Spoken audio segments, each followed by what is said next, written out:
राधा स्वामी जी, मौत एक ऐसा अटल सत्य है जिससे हर इंसान डरता है। पर क्या आपने कभी सोचा है कि जब इस मिट्टी के पुतले से प्राण पखेरु उड़र जाते हैं तो वह रूह अचानक कहां गायब हो जाती है? और क्यों बड़े बुजुर्ग कहते हैं कि मरने के बाद भी कुछ दिनों तक वह रूह अपने ही घर के चक्कर काटती रहती है। आज का यह सत्संग उस पर्दे को उठा देगा जिसे दुनिया पर लोग कहती है, क्योंकि जब रूह शरीर छोड़ती है तो वह एकदम से सचखंड या नरक नहीं जाती, बल्कि उसे एक ऐसी धुंधली दुनिया से गुजरना पड़ता है जहां उसे अपने ही सगे संबंधियों की आवाजें सुनाई देती है, पर वह उन्हें जवाब नहीं दे पाती। वो अपने ही मरे हुए शरीर को देखकर चीखती है कि मैं जिंदा हूं, पर कोई उसकी पुकार नहीं सुनता। और यहीं से शुरू होता है वो 13 दिनों का खौफनाक और रहस्यमयी सफर, जिसमें रूह को अपने मोह के बंधनों और यमदूतों के पहरे के बीच झूलना पड़ता है। घर के कोने कोने में भटकती वो आत्मा आखिर क्या ढूंढ रही होती है और क्यों उसे अपने ही परिवार वालों से डर लगने लगता है? ये एक ऐसा रूहानी सच है जिसे सुनकर आपकी रूह काम जाएगी, क्योंकि अगले पड़ाव पर हम उस गुप्त खीदकी के बारे में जानेंगे जो हर मरते हुए इंसान के सामने खुलती है, पर जिसे केवल वही देख सकता है जिसकी रूहानी कमाई पूरी हो। लेकिन उस खीदकी के पीछे क्या है और वो रूह आखिर घर के किस हिस्से में सबसे ज्यादा समय बिताती है, ये जानकर आपके होश उड़ जाएंगे, क्योंकि वहां एक ऐसी शक्ति खड़ी होती है जो उसे आगे बढ़ने से रोक देती है। प्यारी साध संगत जी, रूहानी सफर के इस अगले पड़ाव पर मौत के बाद का वो मंजर और भी गहरा और रहस्यमयी होता जाता है, जिसे हम प्रेत योनि और पितृलोक के बीच की धुंधली दहलीज कहते हैं। जैसे ही शरीर से प्राण निकलते हैं तो रूह को अचानक ऐसा महसूस होता है जैसे वह किसी गहरे अंधेरे कुएं से बाहर निकलकर एक ठंडी और सुनसान जगह पर खड़ी हो गई है। उसे अपने ही घर के कमरे, अपने ही अलमारी और अपने ही बिस्तर की खुशबू आती है, पर वो चाहकर भी किसी चीज को छू नहीं पाती। वो अपने परिवार वालों को रोते हुए देखती है और उनके पास जाकर उन्हें चुप कराने की कोशिश करती है, लेकिन उसका हाथ हवा की तरह उनके शरीर के आर पार निकल जाता है। तब उसे पहली बार एहसास होता है कि वो अब इस मिट्टी के खेल का हिस्सा नहीं रही। शास्त्र और रूहानी ग्रंथ बताते हैं कि पहले 3 दिन रूह अपने मोह के कारण घर की दहलीज नहीं छोड़ पाती, क्योंकि उसे लगता है कि शायद कोई चमत्कार होगा और वह वापस अपने शरीर में समा जाएगी। वह घर के उस कोने में सबसे ज्यादा बैठती है जहां उसने अपनी जिंदगी का सबसे ज्यादा वक्त बिताया होता है। पर जैसे जैसे समय बीता है उसे एक अजीब सी भारीपन और प्यास महसूस होने लगती है, जो पानी से नहीं बल्कि नाम की कमाई या पुण्य कर्मों से बुझती है। तभी उसे अपने घर के आंगन में 2 ऐसी परछाइयां दिखाई देती हैं जिन्हें देखकर उसकी रूह कांप जाती है। वे यमदूत नहीं होते, बल्कि वे उसके अपने ही विकार और वासनाएं होती हैं, जो भयानक शक्लें अख्तियार करके उसे डराने लगती है। उसे समझ नहीं आता कि वो भागे तो कहां भागे, क्योंकि घर के दरवाजे अब उसके लिए किसी लोहे की दीवार की तरह सख्त हो जाते हैं। गुरु साहिबान फरमाते हैं कि यही वो समय होता है जब रूह को अपने गुरु के शब्द की सबसे ज्यादा जरूरत होती है। पर अगर उसने जीते जी भजन नहीं किया तो वह उन अंधेरी गलियों में भटकने के लिए मजबूर हो जाती है, जहां चीखने वाला तो है पर सुनने वाला कोई नहीं। और तभी अचानक घर की उस पुरानी दीवार के पीछे से एक ऐसी रोशनी फूटती है जो उसे एक ऐसे रास्ते पर ले जाने का इशारा करती है जहां जाने से हर रूह कतराती है। पर क्या वह रोशनी सचमुच उसे बचाने आई है, या फिर ये काल का कोई नया जाल है जो उसे और भी गहरी यातनाओं में धकेलने वाला है? ये जानने के लिए उसे उस यम मार्ग की पहली सीढ़ी पर कदम रखना ही होगा, जहां खेरे होकर उसे अपने पूरे जीवन का हिसाब एक पल में देना है। प्यारी साध संगत जी, रूहानी सफर पर रूह को उस यम मार्ग की पहली सीढ़ी का सामना करना पड़ता है, जहां पहुंचते ही सांसारिक रिश्तों का मोह किसी कांच की तरह चकनाचूर हो जाता है, क्योंकि जैसे ही रूह घर के आंगन से बाहर कदम रखने की कोशिश करती है, उसे चारों ओर से ऐसी चीखें सुनाई देती हैं जो उसे वापस उस अंधेरे में खींचना चाहती है जहां काल का पहरा और भी सख्त होता जाता है। रूहानी ग्रंथों में इस मार्ग को वैतरणी और अग्निपथ के बीच का वह सूक्ष्म रास्ता कहा गया है, जहां हवा इतनी गर्म और तीखी होती है कि रूह का अस्तित्व ही पिघलने लगता है। पर ताज्जुब की बात यह है कि घर के भीतर बैठी वो रूह अभी अपने परिवार वालों के रोने धोने की आवाजें सुन पा रही होती है, और उसे यह देखकर गहरा दुख होता है कि जो लोग कल तक उसके लिए जान देने की बातें करते थे, आज वही लोग उसके शरीर को जल्दी से जल्दी शमशान ले जाने की तैयारी कर रहे हैं। यहीं से रूह के भीतर एक विद्रोह और वैराग्य की लहर उठती है, क्योंकि उसे समझ आता है कि उसने जिस घर, जायदाद और औलाद के लिए अपनी पूरी उम्र की रूहानी कमाई दांव पर लगा दी, आज वहीं उसे एक पल के लिए भी घर में रखने को तैयार नहीं है। तभी अचानक उस धुंधले रास्ते पर यमदूतों का वो डरावना साया फिर से प्रकट होता है, जो उसे लोहे की जंजीरों से नहीं बल्कि उसके अपने ही बुरे कर्मों की कड़ियों से जकड़ लेता है। रूह चिल्लाती है, गिड़गिड़ाती है और अपने गुरु को पुकारती है, पर अगर उसने जीते जी उस नाम की धुन को नहीं पकड़ा होता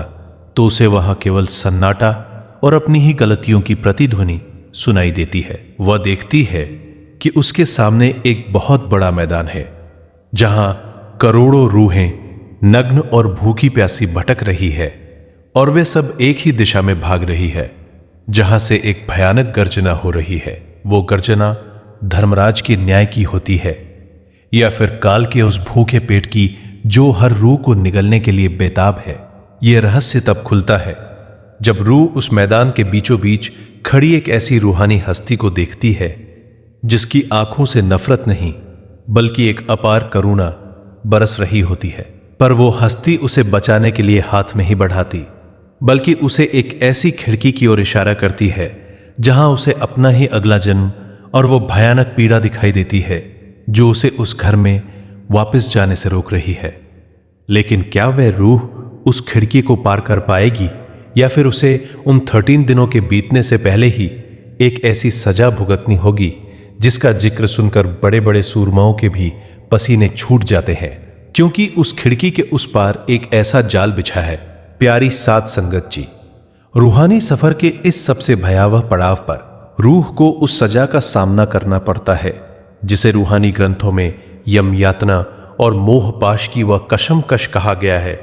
जहां रूह न तो पूरी तरह परलोक जा पाती है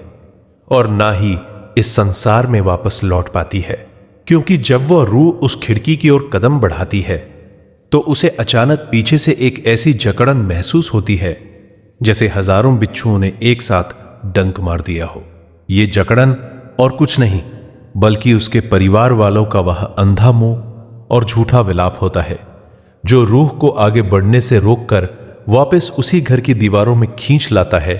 जहां उसका पार्थिव शरीर अब राख बन चुका होता है। रूहानी नजरिए से देखे तो यह वह समय होता है जब रूह को साक्षात धर्मराज के दूतों द्वारा यह दिखाया जाता है कि उसने पूरी जिंदगी जिस माया के पीछे भागकर अपना अनमोल नाम का धन लुटा दिया, आज वही माया उसे एक प्रेत की तरह अपने ही घर के कोनों में भटकने पर मजबूर कर रही है। वह रूह देखती है कि उसके बच्चे उसकी संपत्ति के बंटवारे की बातें कर रहे हैं और उसका जीवन साथी उसके जाने के कुछ ही घंटों बाद अपनी दुनिया बसाने की सोच रहा है। यह देखकर रूह के भीतर एक ऐसी आग जलती है जो उसे क्रोध और प्रतिशोध की अग्नि में झुलसा देती है, और यहीं से वे सजा शुरू होती है जहां रूह को नरक की आग में नहीं बल्कि अपनी ही अधूरी इच्छाओं के पिंजरे में कैद कर दिया जाता है। वो भूखी होती है पर खा नहीं पाती, वह प्यासी होती है पर एक बूंद पानी उसके हलक से नीचे नहीं उतरता, क्योंकि उसका भौतिक शरीर अब खत्म हो चुका है। और तभी वो रूह एक ऐसी खौफनाक हरकत करती है जिसे सुनकर दुनिया कांप उठती है। वह अपने ही प्रियजनों के सपनों में आकर उन्हें डराने लगती है या घर की चीजों को हिला के अपनी मौजूदगी का एहसास कराती है ताकि कोई उसे सुन सके, पर लोग उसे भूत या साया समझकर तांत्रिकों और ओझाओं के पास भागते हैं, जिससे रूह को और भी ज्यादा पीड़ा और अपमान सहना पड़ता है। गुरु साहिबान फरमाते हैं कि अगर इस समय रूह को किसी पूर्ण संत का सहारा ना मिले तो वो अगले कई सालों तक उसी घर की चौखट पर एक ऐसी योनि में भटकती रहती है जहां उसे ना तो दिन का उजाला नसीब होता है और ना ही रात की शांति। पर तभी उस सन्नाटे को चीरती हुई एक ऐसी दिव्य ध्वनि सुनाई देती है जो उसे उस घर के पिछले दरवाजे से बाहर निकलने का एक आखिरी मौका देती है। लेकिन वो दरवाजा एक ऐसी अंधेरी सुरंग में खुलता है जहां हजारों साल पुरानी प्यासी रूहें उसका इंतजार कर रही है। और उन रूहों के बीच एक ऐसी रूह भी है जिसे वो प्रेमी पिछले जन्म में धोखा देकर आया था। क्या वह रूह उस सुरंग को पार कर पाएगी या फिर उसे अपने पुराने कर्ज चुकाने के लिए एक ऐसी योनि में जाना होगा जहां दर्द ही उसकी नियति बन जाएगी। यह राज तब खुलता है जब रूह उस सुरंग के मुहाने पर खड़े उस चौकीदार का चेहरा देखती है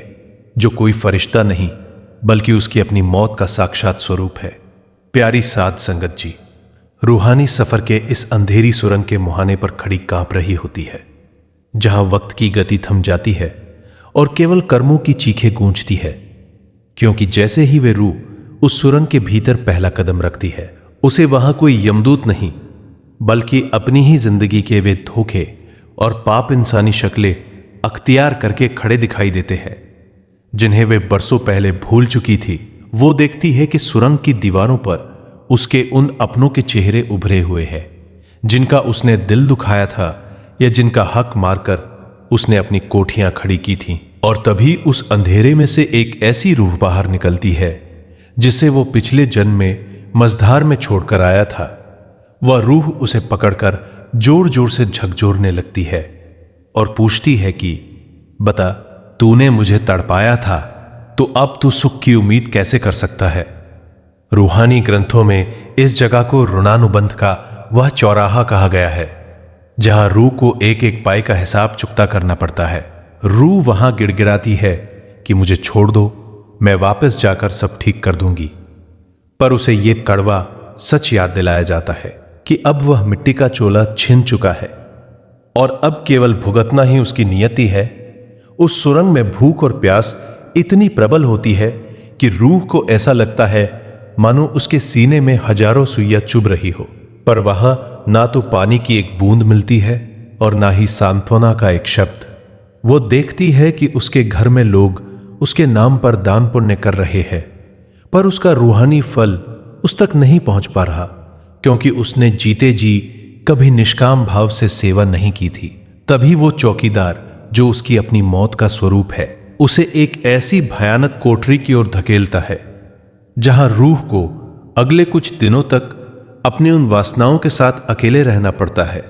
जो अब उसे डसने के लिए सांप बन चुकी है। उसे समझ आता है कि घर वापस जाने की उसकी जिद अब एक अभिशाप बन चुकी है क्योंकि घर वाले तो अब उसकी यादों को भी मिटाने में लग गए हैं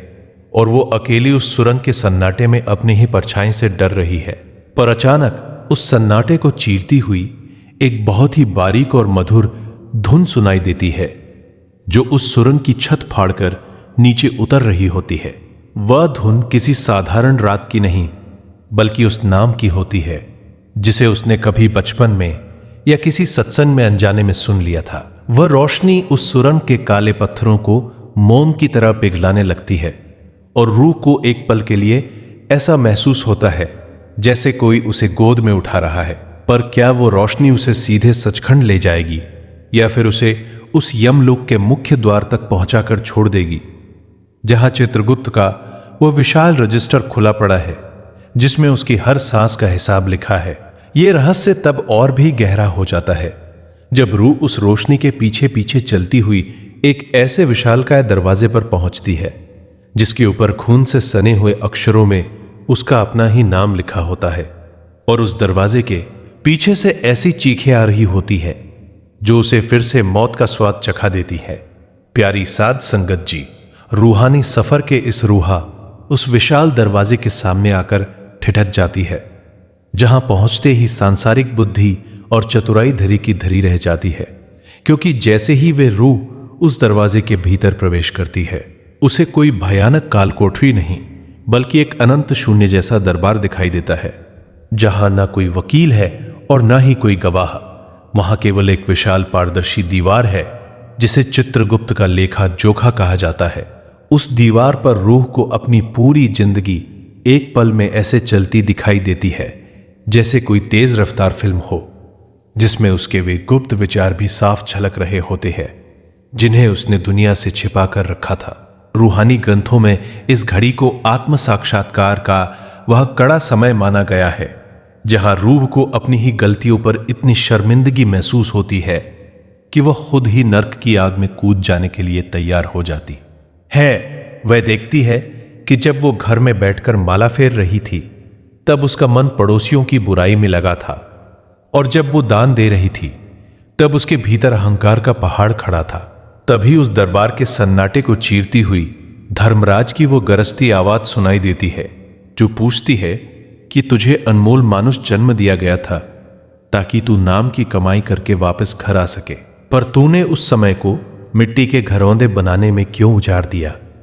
रूह के पास कोई जवाब नहीं होता। वह केवल थर थर कांपती है और अपने परिवार को याद करती है, पर उसे दिखाया जाता है कि घर में अब उसके नाम का सूतक खत्म हो चुका है और लोग सामान्य जीवन में लौट चुके हैं। तभी उस विशाल दीवार पर एक काला धब्बा उभरता है, जो उसके उस एक झूठ का प्रतीक होता है जिसने किसी निर्दोष की जिंदगी तबाह कर दी थी। और उस धब्बे से अचानक हजारों बिच्छू निकलकर रूह की ओर दौड़ने लगते हैं। रूह चीखती हुई पीछे भागती है, पर वहां भागने का कोई रास्ता नहीं होता, क्योंकि वह दरबार उसकी अपनी करनी का ही विस्तार है। वो देखती है कि चित्रगुप्त के रजिस्टर में उसके सुमिरन के पन्ने बिल्कुल खाली हैं और वासनाओं के पन्ने स्याही से भरे पड़े हैं। तभी उस भयानक अंधकार के बीच एक बहुत ही सूक्ष्म और सुनहरी किरण फूटती है, जो उस रूह के सिर के ऊपर मंडराने लगती है। यह वो छोटा सा पुण्य होता है जो उसने किसी सत्संग में बैठकर अनजाने में कमाया था, पर वो किरण इतनी कमजोर होती है कि यमदूतों की गर्जना के सामने फीकी पड़ने लगती है। और तभी यमराज का वह विशाल हाथ हवा में उठता है, जो रूह को एक ऐसी गहरी खाई की ओर धकेलने का इशारा करता है जहां उसे अगले 84 लाख योनियों के चक्र में पिसना है। पर जैसे ही रूह उस खाई के मुहाने पर पहुंचती है, उसे उस खाई की गहराई में एक ऐसी रूहानी हस्ती का चेहरा दिखाई देता है जिसे वो अपनी पूरी जिंदगी पाखंड कहती रही थी। क्या वो हस्ती उसे बचाएगी या फिर वह उसे उस अंतहीन पीड़ा की दुनिया में धकेल देगी जहां से वापसी का कोई रास्ता नहीं है। ये रहस्य तब और भी गहरा हो जाता है जब रूह उस खाई से निकलती हुई एक ऐसी आग को देखती है जो जलाती नहीं बल्कि रूह की परतों को एक एक करके उतारना शुरू कर देती है।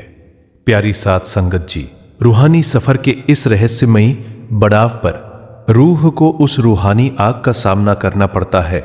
जो देखने में तो दहकते शोले की तरह होती है, पर वो शरीर को नहीं बल्कि रूह पर जमी हौमे और अहंकार की परतों को जलाना शुरू कर देती है। जैसे ही रूह उस आग के घेरे में प्रवेश करती है, उसे महसूस होता है कि उसके पिछले जन्मों के संस्कार पिघलकर काले धुएं की तरह उसके वजूद से बाहर निकल रहे हैं, और वो बेबस होकर उस दर्द को सहती है जिसे संतों ने मन की शुद्धि का सबसे कठोर दंड कहा है। क्योंकि जब रूह घर में वापस आती है और देखती है कि उसके पीछे छोड़े गए सामान पर अब दूसरों का हक हो गया है, तो उसके भीतर जो जलन पैदा होती है वही परलोक में इस आग का रूप ले लेती है। रूहानी ग्रंथों में इस घड़ी को प्रेत दशा का वह चरम बिंदु माना गया है जहां रूह को अपनी ही वासनाओं के नग्न और डरावने रूप दिखाई देते हैं। वो देखती है कि 84 लाख योनियों का वह पहला दरवाजा जो किसी विशाल अजगर के मुंह की तरह खुला है, उसे निगलने के लिए आगे बढ़ रहा है, और उस दरवाजे की दीवारों पर उन जानवरों और कीड़े मकोड़ों की शक्लें बनी है जिनमें उसे अगला जन्म लेना बच सकता है। रूह चीखती है और उस खाई के मुहाने पर खड़ी उस रूहानी हस्ती के चरणों में गिर जाती है जिसे उसने जीते जी कभी पहचाना नहीं था। वह हस्ती कोई और नहीं बल्कि उस नाम की शक्ति का एक सूक्ष्म अंश होती है जो गुरु ने किसी न किसी रूप में उसके कान में फूंका था। पर अफसोस की रूह के पास उस समय कोई कमाई नहीं होती जिसे वो ढाल बनाकर खड़ी कर सके। तभी यमदूतों का वह सरदार एक घोड़ा हवा में लहराता है जिसकी गूंज से रूह का रोम रोम कांप उठता है, और उसे याद दिलाया जाता है कि देख, जब तू इंसान था तब तेरे पास सुमिरन का वक्त नहीं था। अब तेरे पास वक्त ही वक्त है, पर सुमिरन के लिए जुबान नहीं है। यह सुनकर रूह के भीतर एक ऐसी गहरी हताशा और पश्चाताप की लहर उठती है जो उसे फिर से उसी घर की चौखट पर ले आती है जहां अब उसके तादरवे दिन की रस्में पूरी की जा रही होती है। वह रूह देखती है कि ब्राह्मण मंत्र पढ़ रहे हैं और दान दिया जा रहा है, पर उसे कोई शांति नहीं मिलती, क्योंकि वो देख पा रही है कि पंडित के मन में केवल दक्षिणा का लालच है और घर वालों के मन में केवल लोकलाज। रूह तड़प कर उस हवन कुंड की अग्नि में कूदने की कोशिश करती है ताकि वह फिर से शरीर धारण कर सके, पर वहां खड़ा वह अदृश्य पहरेदार उसे धक्का देकर एक ऐसी काली कोठरी में बंद कर देता है जहां उसे अगले कई सालों तक अपने उन शब्दों को सुनना पड़ता है जो उसने दूसरों का दिल दुखाने के लिए कहे थे। और तभी उस काल कोठरी की छत पर एक ऐसी दरार दरती है जिसमें से गुरु का वह पुराना वचन बिजली की तरह कौंधता है कि अभी भी देर नहीं हुई। पर क्या वह रूह उस दरार से बाहर निकल पाएगी या फिर उसे उन 84 लाख योनियों के अंधेरे गलियारों में हमेशा के लिए खो जाना होगा। यह रहस्य तब और भी गहरा हो जाता है जब रूह को उस कोठरी के कोने में एक छोटा सा दीपक जलता दिखाई देता है, जिसकी लौ में उसे अपना वह बचपन का सुमिरन याद आता है जो उसने कभी अपनी दादी की गोद में बैठकर किया था। प्यारी साध संगत जी, रूहानी सफर के इस सबसे मार्मिक पड़ाव पर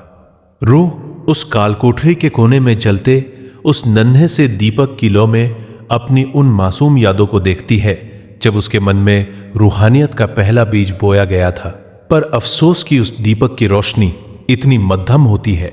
कि बाहर खड़े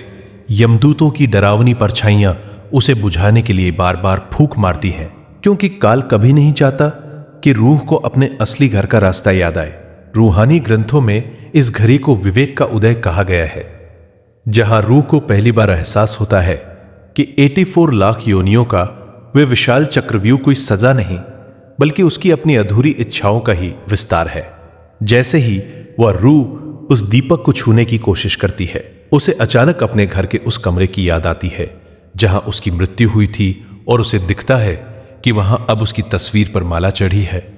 पर उस तस्वीर के पीछे छिपे हुए उसके उन गुनाहों को कोई नहीं देख पा। हर रहा जो अब यमराज के रजिस्टर में अंगारों की तरह दहक रहे हैं। तभी यमदूतों का वह सरदार रूह को घसीटते हुए उस पहले जन्म के चुनाव वाले कक्ष में ले जाता है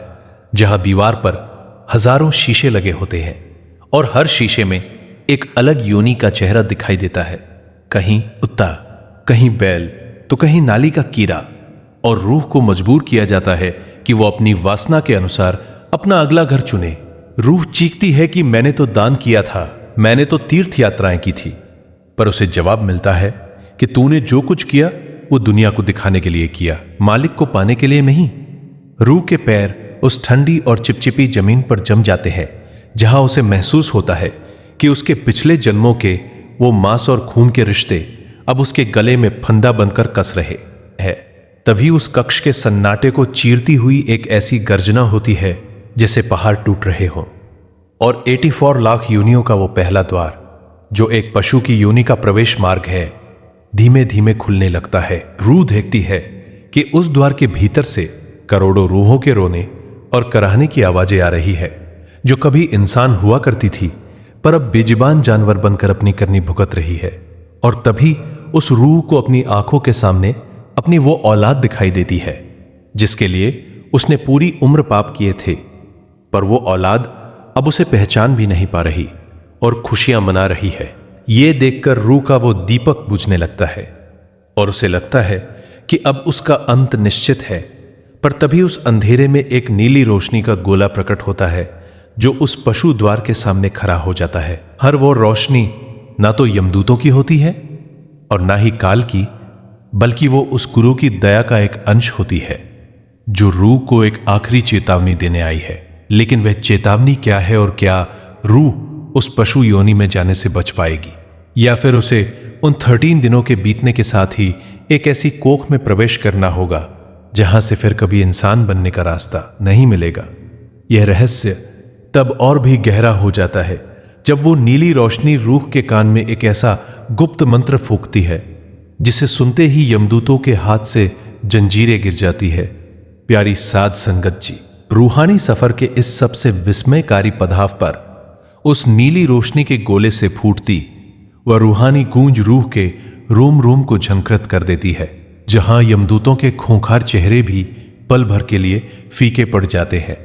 और वह गुप्त मंत्र रूह के अंतर्मन में बिजली की तरह कौंधता है, जिसे सुनकर काल का वह विशाल पहरा भी थरा उठता है, क्योंकि रूहानी ग्रंथों में इस घड़ी को गुरु की बख्शिश का वह क्षण माना गया है, जहां रूह को यह एहसास कराया जाता है कि चाहे उसने जीते जी कितने ही पाप क्यों न किए हों, हर अगर उसने एक पल के लिए भी सच्चे मन से अपने सतगुरु को पुकारा था तो वो पुकार व्यर्थ नहीं जाती। रूह देखती है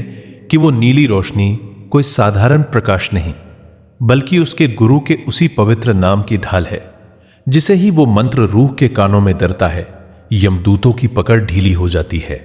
और वह पशु योनि का द्वार जो उसे निगलने वाला था अचानक बंद हो जाता है। पर सस्पेंस यहां खत्म नहीं होता। काल का वो भयानक रूप, जिसे महाकाल कहते हैं, गरज कर कहता है कि तू इसे बचा तो सकता है, पर इसके कर्मों का हिसाब कौन देगा। तभी उस नीली रोशनी से एक ऐसी वाणी निकलती है जो रूह को फिर से उसी घर की दहलीज पर ले आती है जहां उसके मरने के बाद का गरुड़ पुराण पढ़ा जा रहा होता है। रूह देखती है कि वहां बैठा हर इंसान रस्म अदायगी कर रहा है, पर उसके गुरु का एक प्यारा गुरमुख कोने में बैठकर चुपचाप सुमिरन कर रहा है। और उस गुरमुख के सुमिरन की वो गर्माहट रूह को उस ठंडी और डरावनी दुनिया से खींचकर एक सुरक्षित घेरे में ले आती है। रूहानी नजरिए से यह वह नाजुक समय है जब रूह को प्रेत बनने से बचाने के लिए उस पवित्र नाम की ओट मिलती है। पर तभी एक रूहानी अड़चन आती है। रूह को अपने उन अधूरे धन और तिजोरी की चाबियों की याद सताने लगती है जो उसने घर की दीवार में कहीं छिपा रखी थी। और जैसे ही वह रूह फिर से उस माया के लालच में फंसती है, वह नीली रोशनी धुंधली तड़ने लगती है और यमदूत फिर से अपनी जंजीरें लहराने लगते हैं। रूह को समझ आता है कि गुरु उसे बचाना चाहते हैं, पर उसका अपना मन उसे फिर से उसी नरक की ओर खींच रहा है जहां केवल तैरप और अंधेरा है। हर वो रूह बेबस होकर अपनी ही इच्छाओं के बीच पिसने लगती है और उसे दिखता है कि उसके घर के आंगन में एक छोटा सा कीड़ा रेंग रहा है जिसे उसके ही बच्चे पैरों तले कुचलने वाले हैं। और तभी उसे एहसास होता है कि अगर वो इस लालच से बाहर नहीं निकली तो उसका अगला जन्म उसी कीड़े के रूप में उसी घर की मिट्टी में होने वाला है। क्या वह रूह उस मायावी खिंचाव को तोड़ पाएगी या फिर गुरु की उस बख्शिश को ठुकरा के हमेशा के लिए उस 84 लाख के चक्कर में दफन हो जाएगी। ये राज तब और भी खौफनाक हो जाता है जब रूह उस कीड़े की आंखों से दुनिया को देखना शुरू करती है और उसे अपना ही मरा हुआ चेहरा फिर से दिखाई देता है। प्यारी साध संगत जी, रूहानी सफर के इस सबसे निर्णायक पड़ाव पर रूह उस अंतिम संघर्ष के मुहाने पर खड़ी थी, जहां एक तरफ गुरु की वो नीली रोशनी उसे अमरता की ओर बुला रही थी और दूसरी तरफ उसके अपने ही घर की वो तिजोरी की चाबियां और अधूरा मोह उसे उसी पुरानी दलदल में खींच रहा था। क्योंकि जैसे ही रूह ने उस कीड़े की नन्ही आंखों से अपने ही घर के आंगन को देखा, उसे महसूस हुआ कि माया का सबसे बड़ा धोखा ममता और अधिकार के रूप में उसके सामने खतरा है। वो रूह तड़प उठी क्योंकि उसे दिख रहा था कि जिस धन को उसने खून पसीने से जोड़ा था, आज उसी धन के लिए उसके अपने बच्चे एक दूसरे का गला काटने को तैयार है। और यही वो मोह पाश था जो उसे सचखंड जाने से रोककर फिर से उसी मिट्टी में मिला देना चाहता था। रूहानी ग्रंथों में इस घड़ी को मन और रूह की महाजंग कहा गया है, जहां काल का जाल इतना बारीक होता है कि रूह को लगता है वह अपनों की भलाई कर रही है, पर असल में वो अपनी ही 84 लाख की बेड़ियां मजबूत कर रही होती है। तभी यमदूतों का वह डरावना साया फिर से गहराने लगा और रूह को लगा कि वो नीली रोशनी अब हमेशा के लिए बुझ जाएगी, क्योंकि उसका ध्यान नाम से हटकर फिर से नाशवान चीजों पर टिक गया था। रूह चीखती है कि हे सतगुरु, मेरा मन मुझे जीत रहा है, मैं क्या करूं? तभी उस सन्नाटे को चीरती हुई गुरु की वही पुरानी साखी बिजली की तरह उसके भीतर कौंधी की, जब तक तू मेरा मेरा कहेगा तब तक तू यम का रहेगा, जिस दिन तू तेरा तेरा कहेगा उस दिन तू मेरा हो जाएगा। और ठीक उसी पल रूह ने एक ऐसा साहसी फैसला लिया जिसने कुदरत के नियमों को हिलाकर रख दिया। उसने अपने उन प्रियजनों, उस धन और उस घर से अपना मानसिक नाता एक झटके में तोड़ दिया और अपनी रूह की पूरी ताकत समेटकर उस नीली रोशनी में छलांग लगा दी। जैसे ही उसने खुद को उस प्रकाश के हवाले किया, वो कीरे का वजूद, वह घर की दीवारें और वह यमदूतों का खौफनाक मंजर धुएं की तरह हो उड़ गया और रूह को महसूस हुआ कि वो अब किसी घर में नहीं बल्कि एक ऐसे महामार्ग पर है जहां करोड़ों सूर्य एक साथ उदय हो रहे हैं। पर सस्पेंस अभी खत्म नहीं हुआ, क्योंकि उस प्रकाश के बीचों बीच उसे एक ऐसी परछाई दिखाई दी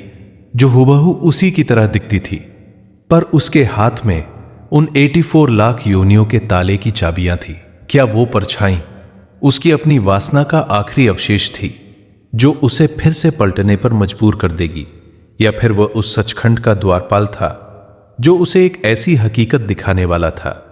जिसे देखकर रूह का अस्तित्व ही मिट जाएगा? यह रहस्य तब और भी गहरा हो जाता है जब रूह उस परछाई के पीछे छिपे उस विशाल सिंहासन को देखती है जिस पर कोई राजा नहीं बल्कि उसका अपना ही सब्र और इंतजार बैठा होता है। प्यारी साध संगत जी, रूहानी सफर के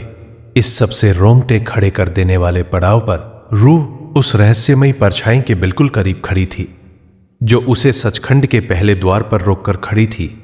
और जिसकी आंखों में करोड़ों जन्मों का हिसाब सा झलक रहा था, क्योंकि जैसे ही रूह ने उस परछाई का हाथ पकड़ने की कोशिश की, उसे महसूस हुआ कि वो परछाई कोई और नहीं बल्कि उसका अपना सूक्ष्म शरीर, एस्ट्रल बॉडी था, जो अब भी उन अधूरी इच्छाओं की गंध से भरा हुआ था जिन्हें वो घर की दीवारों और रिश्तों में छोड़ आई थी। रूहानी ग्रंथों में इस मुकाम को मन का आखिरी धोखा कहा गया है, जहां काल एक दर्पण बनकर रूह के सामने खड़ा हो जाता है और उसे याद दिलाता है कि तू भले ही प्रकाश की ओर भाग रही है, पर तेरे भीतर का वो स्वार्थ अभी मरा नहीं है जिसने अपनों का हक मारा था। रूह डर के मारे कांपने लगी, क्योंकि उसे दिख रहा था कि उस विशाल सिंहासन पर कोई राजा नहीं बल्कि उसकी अपनी ही करनी का न्याय बैठा है, जो उसे ये चेतावनी दे रहा था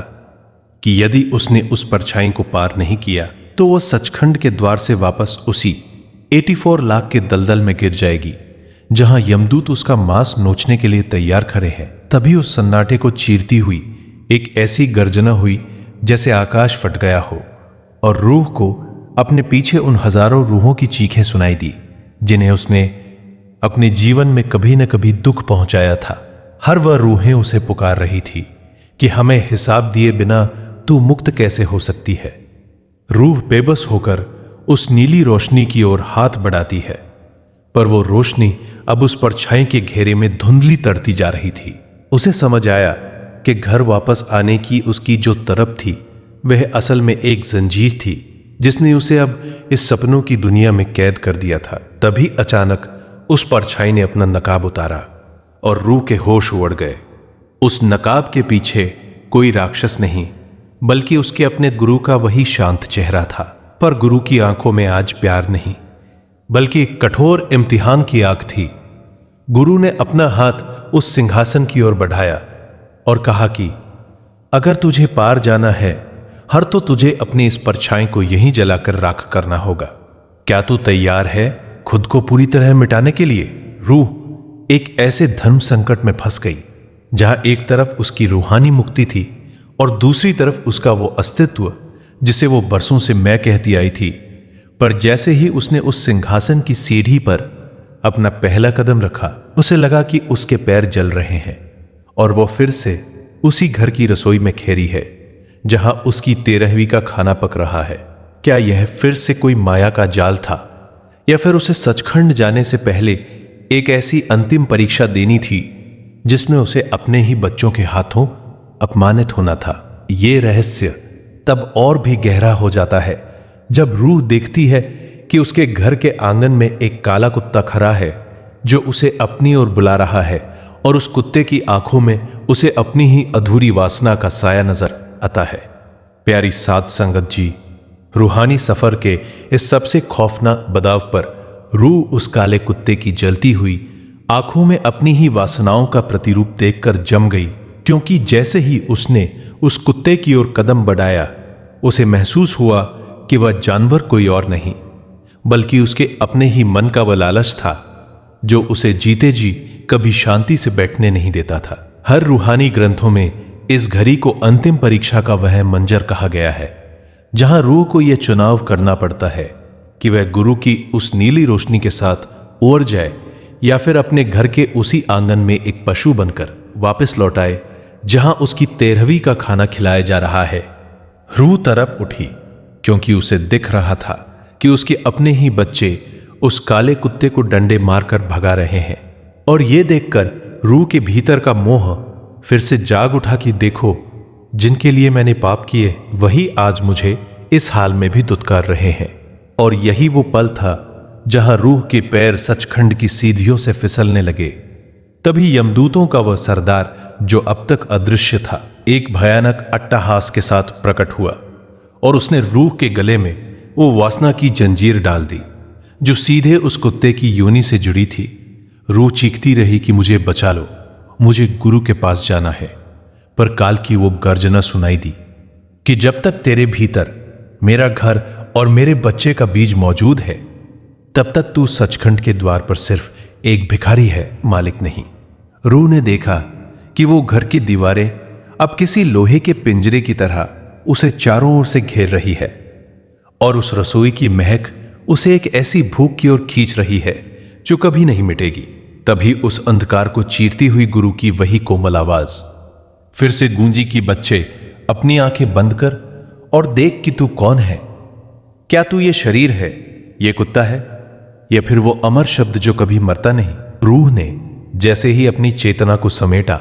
उसे दिखा कि उस काले कुत्ते के भीतर भी वही नूर चमक रहा है जो उसके भीतर था। और अचानक उसे समझ आया कि ये कुत्ता कोई दुश्मन नहीं, बल्कि उसे यह सिखाने आया था कि अनासक्ति क्या होती है। पर सस्पेंस यहां और भी गहरा हो गया, क्योंकि जैसे ही रूह ने उस कुत्ते को गले लगाया, वह कुत्ता एक ऐसे प्रकाश के पुंज में बदल गया जिसने पूरे घर की दीवारों को कांच की तरह तोड़ दिया। और उस मलबे के नीचे रूह को अपनी ही वह वसीयत दबी हुई दिखी, जिसके लिए उसने अपनी आत्मा तक बेच दी थी। हर क्या हुए रूह उस कागज के टुकड़े को छोड़ पाएगी, या फिर उसे उस मलबे में दबकर फिर से उसी मिट्टी का हिस्सा बनना होगा। यह रहस्य तब और भी रोमांचक हो जाता है जब रूह उस प्रकाश के बीचों बीच खड़ी एक ऐसी नग्न सत्य की मूर्त देखती है जिसका चेहरा हुबहू उसके उस दुश्मन जैसा है जिसे वो कभी मां नहीं कर पाई थी। प्यारी साध संगत जी, रूहानी सफर के इस सबसे हृदय विदारक पजाव पर रूह उस प्रकाश के पुंज के बीच खड़ी उस नग्न सत्य की मूर्त को देखकर पत्थर जैसी हो गई, क्योंकि उस मूर्त का चेहरा हुबहू उसके उस पुराने दुश्मन जैसा था जिसे उसने मरते दम तक मान नहीं किया था, और जिसके नाम की करवाहट उसके खून के हर कतरे में बसी थी। रूहानी ग्रंथों में इस घड़ी को क्षमा का महाद्वार कहा गया है, जहां रूह को यह कड़वा सच दिखाया जाता है कि जिस नफरत को वह अपनी ढाल समझती थी, असल में वही नफरत उसे सचखंड जाने से रोककर काल के खूंटे से बांधे हुए है। जैसे ही वह रूह उस दुश्मन की मूरत को देखकर पीछे हटने लगी, उसे महसूस हुआ कि उसके पैरों के नीचे की जमीन दलदल की तरह उसे फिर से उसी घर के आंगन में खींच रही है जहां उसकी 13वीं का खाना खिलाया जा रहा है, और चारों ओर से उसे बदला लेने की आवाजें सुनाई दे रही है। रूहानी नजरिए से यह वह क्षण होता है जब रूह को अपनी हौ में अहंकार की आखिरी ईंट को भी गिराना पड़ता है, क्योंकि काल का नियम है कि अगर रूह के भीतर किसी के प्रति रत्ती भर भी नफरत शेष है तो वो रूहानी ऊंचाइयों को नहीं छू सकती। रूह चीखती है कि मैं उसे मां नहीं कर सकती, उसने मेरा जीवन बर्बाद किया था। पर तभी उस मूरत की आंखों से खून के आंसू बहने लगते हैं और रूह को अपनी ही परछाई उस दुश्मन के भीतर दिखाई देती है। उसे समझ आता है कि वो दुश्मन कोई और नहीं बल्कि उसके अपने ही कर्मों का आईना था, जो उसे सुधारने आया था। और तभी यमदूतों का वह सरदार एक भयानक गर्जना के साथ कहता है कि अगर तू इसे गले नहीं लगा सकती तो तू इस वसीयत के टुकड़े के साथ इसी घर की राख में दफन हो जा। रूह के पास सिर्फ एक पल का समय था और जैसे ही उसने अपनी नफरत की दीवार को ढहाकर उस वूरत के चरणों में अपना सिर रखा, उसे महसूस हुआ कि उसके गले का वो फांस कट गया है जिसने उसे जन्मों से जकतरा हुआ था। पर सस्पेंस यहां और भी गहरा हो गया, क्योंकि जैसे ही उसने मां किया वो दुश्मन की मूरत गायब हो गई और उसकी जगह एक बहुत ही डरावना आईना खड़ा हो गया जिसमें रूह को अपना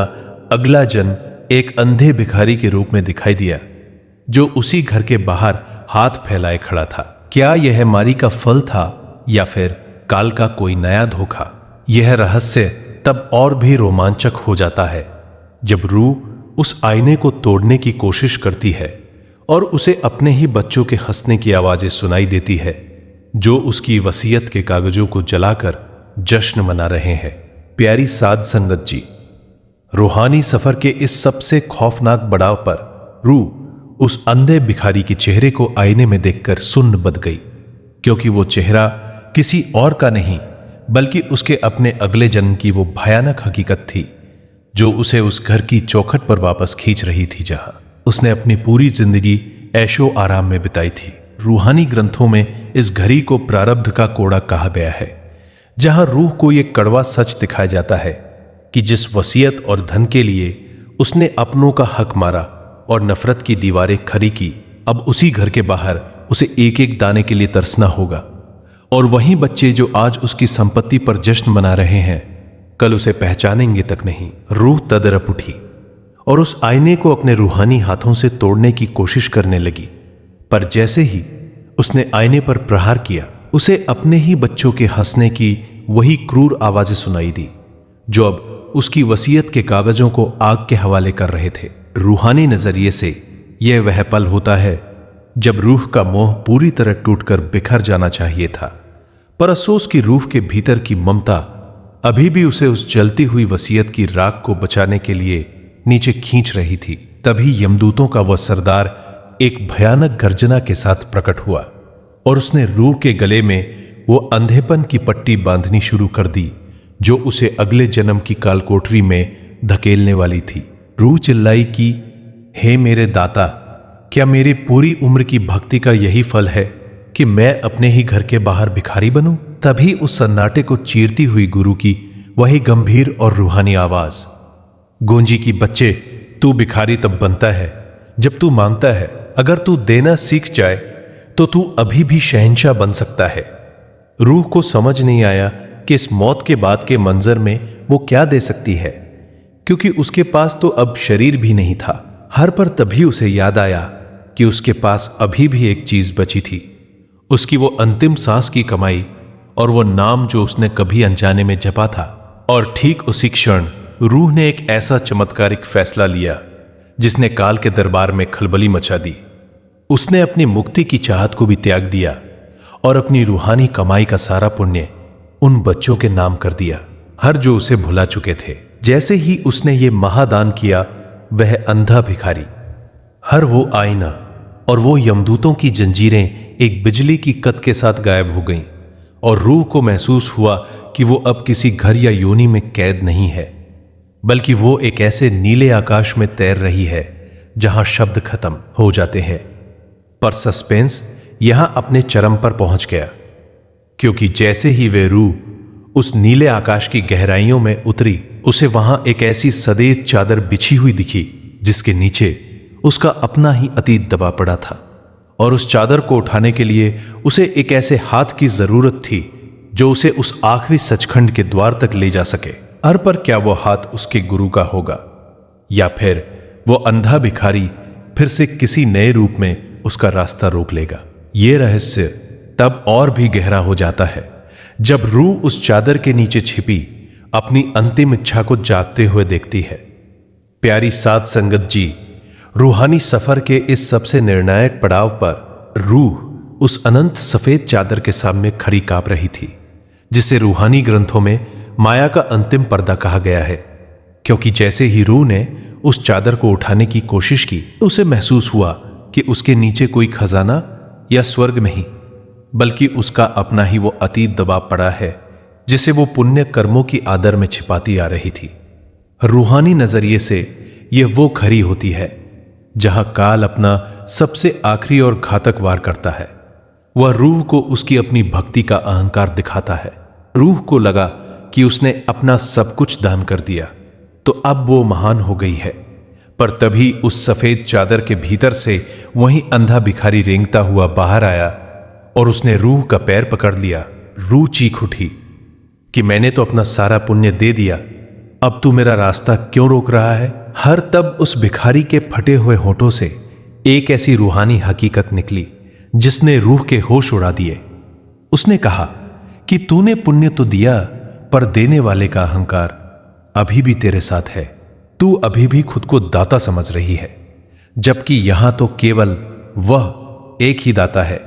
यह सुनते ही रूह को लगा जैसे वो किसी बर्फीले समंदर में गिर गई हो। उसे समझ आया कि घर वापस आने की तरफ और फिर उसे त्यागने का गर्व, ये दोनों ही काल की बारीक जंजीरें थी जो उसे सचखंड के द्वार पर रोक रही थी। तभी यमदूतों का वह सरदार एक अंतिम अट्टहास के साथ उस चादर को समेटने लगा ताकि रूह को फिर से उसी 84 लाख के अंधेरे में धकेला जा सके। रूह ने देखा कि वो नीली रोशनी अब एक बारीक धागे की तरह टूट रही है और सचखंड का दरवाजा धुंधला होता जा रहा है। बेबसी के उस चरम शिखर पर रूह ने अपनी आखिरी मैं को भी मार दिया और चित्कार कर उठी, दाता मैं कुछ नहीं हूं, मैं तो सिर्फ तेरी धूल हूं। और ठीक उसी पल एक ऐसा रूहानी धमाका हुआ कि वह सफेद चादर चिथरे चिथरे होकर उड़ गई और रूह को महसूस हुआ कि वह अब किसी भिखारी या दाता के रूप में नहीं, बल्कि एक बूंद की तरह उस शब्द के महासागर में समा रही है।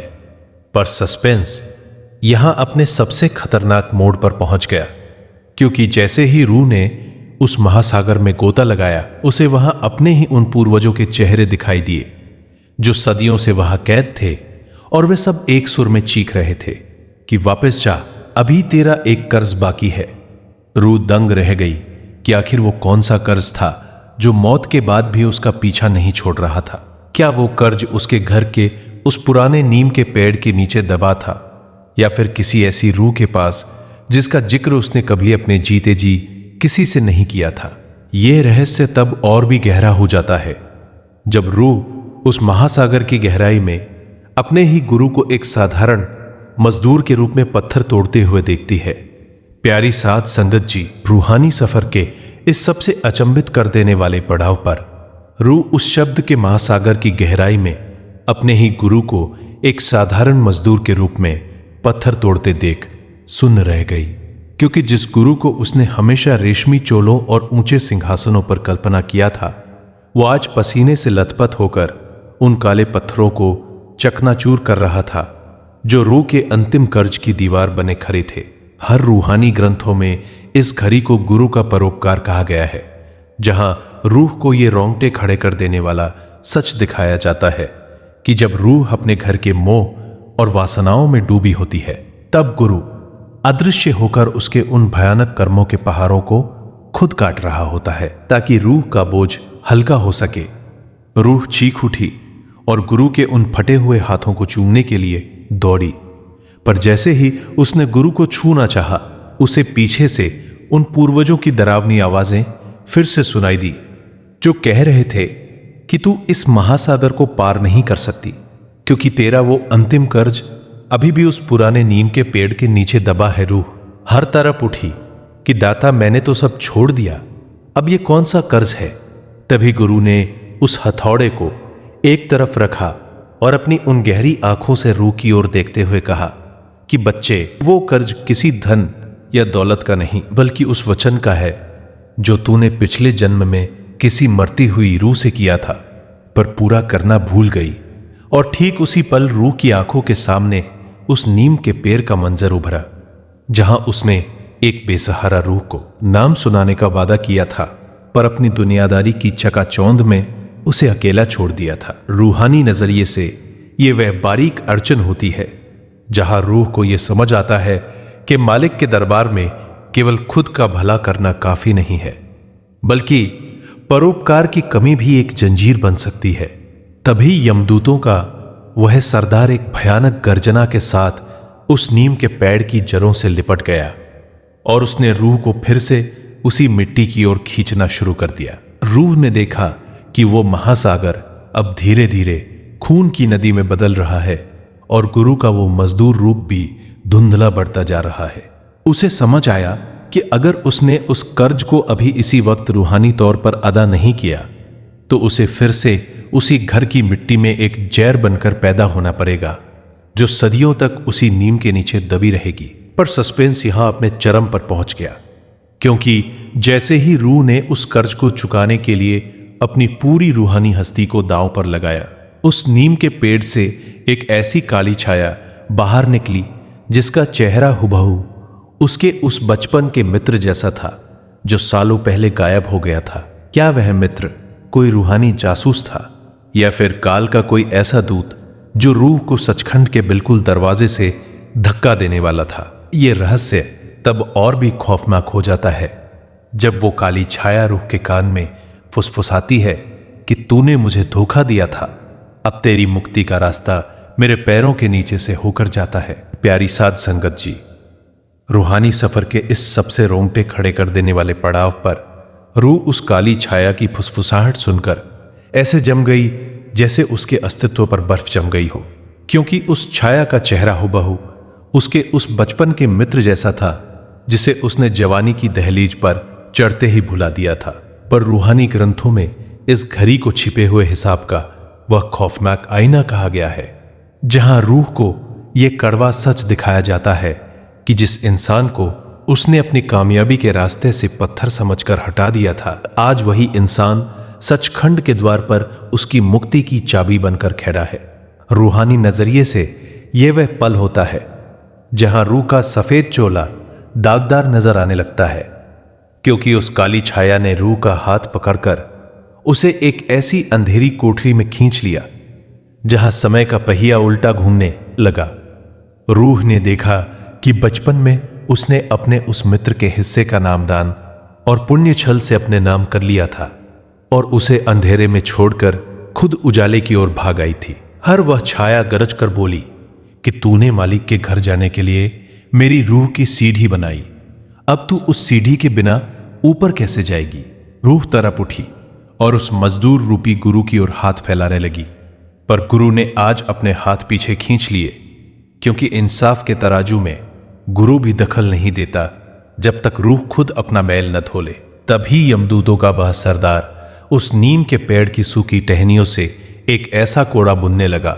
जो रूह के विश्वासघात की मार से बना था। रूह को महसूस हुआ कि उसकी रूहानी उड़ान अब उसे वापस उसी घर की सीलन भरी दीवारों की ओर धकेल रही है जहां उसने अपनी पहली चोरी की थी। हर वह काली छाया रूह के कान में फिर फुसफुसाई की, अगर तुझे पार जाना है तो तुझे अपनी इस मुक्ति की चमक को छोड़कर मेरे साथ उस नीम की जदर में बैठना होगा, और जब तक मेरा उद्धार नहीं होता तब तक तू भी मुक्त नहीं हो सकती। ये सुनते ही रूह के पैरों के नीचे से सचखंड का वो फर्श खिसक गया। रूह के पास सिर्फ दो रास्ते थे, या तो वो अपनी मुक्ति का लालच छोड़कर उस मित्र के साथ फिर से उसी मिट्टी में समा जाए, या फिर गुरु से कोई ऐसा चमत्कार मांगे जो कानून ए कुदरत के खिलाफ हो। पर सस्पेंस यहां अपने चरम पर पहुंच गया, क्योंकि जैसे ही रूह ने उस काली छाया को गले लगाने के लिए अपने हाथ फैलाए, उस नीम के पेड़ से एक ऐसी अग्नि की वर्षा होने लगी जो केवल धोखेबाजों को जलाती थी, और उस आग के बीच रूह को अपने ही उस घर की वसीयत का वही कागज जलता हुआ दिखा जिस पर उस मित्र के अंगूठे का निशान जबरदस्ती लिया गया था। क्या वह रूह उस आग में कूद पाएगी या फिर उसे उन यमदूतों के हवाले कर दिया जाएगा जो उसकी रूह को नोचकर उस काली छाया का पेट भरने वाले हैं? यह रहस्य तब और भी खौफनाक हो जाता है जब वह काली छाया अचानक हंसने लगती है और उसका चेहरा बदलकर साक्षात यमराज के दूत जैसा हो जाता है। प्यारी साध संगत जी, रूहानी सफर के इस सबसे भयावह पड़ाव पर रूह उस धोखे की अग्नि के बीचों बीच खड़ी कांप रही थी, क्योंकि जैसे ही उस काली छाया का चेहरा बदलकर साक्षात यमराज के दूत जैसा हुआ। रूह को समझ आ गया कि काल ने उसके बचपन के मित्र का रूप धरकर उसे उस आखिरी मोड़ पर फंसा लिया है जहां से वापसी का कोई रास्ता नहीं था। रूहानी ग्रंथों में इस घड़ी को धर्म का अंतिम जाल कहा गया है, जहां रूह को अपनी ही ईमानदारी का सबूत उस आग में जलकर देना पड़ता है, क्योंकि जैसे ही उस यमदूत ने वो वसीयत का कागज रूह के चेहरे पर फेंका, उस कागज से निकलने वाली लपटें रूह को जलाने नहीं बल्कि उसकी याददाश्त को कुरेदने लगी। रूह को दिखा कि उसने सिर्फ धन ही नहीं बल्कि उस मित्र का भरोसा भी जलाया था, और वह विश्वासघात अब उसके गले का वो पट्टा बन चुका था जिसे पकड़कर यमदूत उसे खींचने वाले थे। रूहानी नजरिए से यह वह पल होता है जब रूह का सफेद चोला पूरी तरह काला पड़ जाता है और गुरु की वो नीली रोशनी भी ओझल होने लगती है, क्योंकि कुदरत का कानून है कि धोखा कभी सचखंड के द्वार तक हर नहीं पहुंच सकता। रूह चीख उठी, दाता मुझे इस आग से निकालो, मैं अपनी सारी भक्ति इस मित्र के नाम करती हूं। पर तभी उस यमदूत ने एक भयानक गर्जना की और कहा, तेरी भक्ति अब तेरी नहीं रही, वह तो उस धोखे के ब्याज में पहले ही कट चुकी है। अब तो तुझे अपनी हस्ती का दान देना होगा। रूह को महसूस हुआ कि उसके रूहानी शरीर की एक एक परत उखड़ रही है और वो वापस उसी घर की मिट्टी की दीवार में धंसती जा रही है जहां उसने वह कागज छिपाया था। तभी अचानक उस आग के बीच से वही मजदूर रूपी गुरु फिर से प्रकट हुए, पर इस बार उनके हाथ में हथौड़ा नहीं बल्कि एक रूहानी कलम थी जिससे उन्होंने उस जलते हुए कागज पर कुछ लिखना शुरू किया। रूह में देखा कि जैसे जैसे गुरु लिख रहे थे वो आग ठंडी पड़ने लगी और वो यमदूत पीछे हटने लगा। पर सस्पेंस यहां अपने सबसे ऊंचे शिखर पर पहुंच गया, क्योंकि गुरु ने रूह की ओर देखते हुए कहा, बच्चे मैंने तेरा कर्ज तो लिख दिया है, पर तुझे इस कर्ज को चुकाने के लिए फिर से उसी घर में एक गूंगा सेवक बनकर वापस जाना होगा जहां तू कभी मालिक था। रूह सन्न रह गई। क्या उसे मुक्ति की जगह फिर से उसी दुनिया के शोर में जाना होगा जहां उसे कोई सुन नहीं पाएगा? और सबसे बड़ा राज तो तब खुला जब रूह ने देखा कि उस वसीयत के कागज पर गुरु ने रूह का नाम नहीं बल्कि उस काली छाया का नाम लिख दिया था। क्या वह काली छाया अब रूह का शरीर धारण करने वाली थी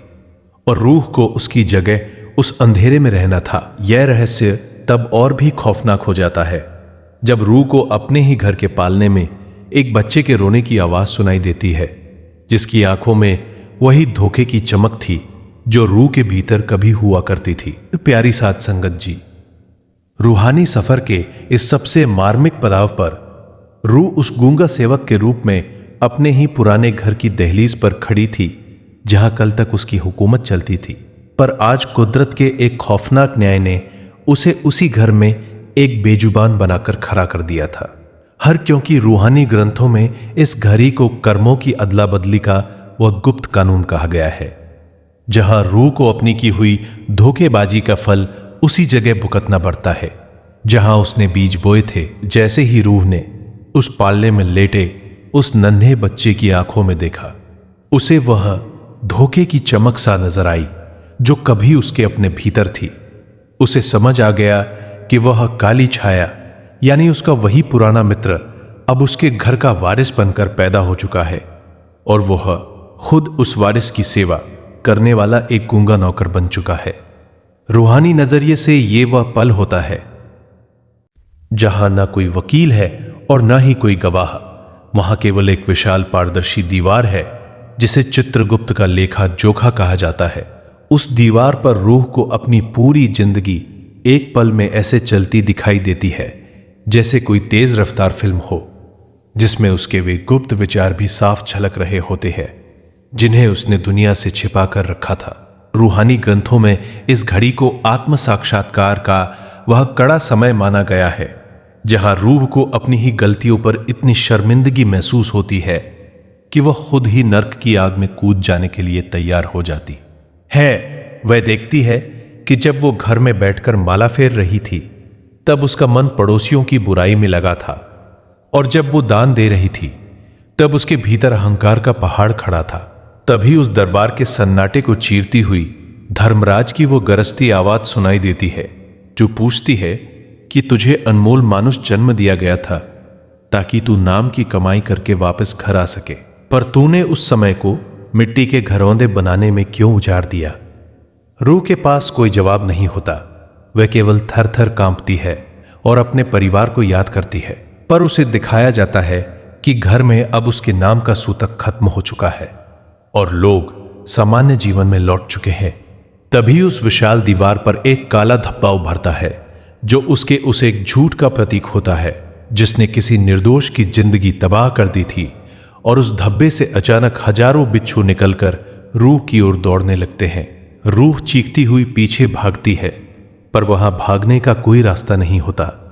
क्योंकि वह दरबार उसकी अपनी करनी का ही विस्तार है। वो देखती है कि चित्रगुप्त के रजिस्टर में उसके सुमिरन के पन्ने बिल्कुल खाली हैं और वासनाओं के पन्ने स्याही से भरे पड़े हैं। तभी उस भयानक अंधकार के बीच एक बहुत ही सूक्ष्म और सुनहरी किरण फूटती है, जो उस रूह के सिर के ऊपर मंडराने लगती है। यह वो छोटा सा पुण्य होता है जो उसने किसी सत्संग में बैठकर अनजाने में कमाया था, पर वो किरण इतनी कमजोर होती है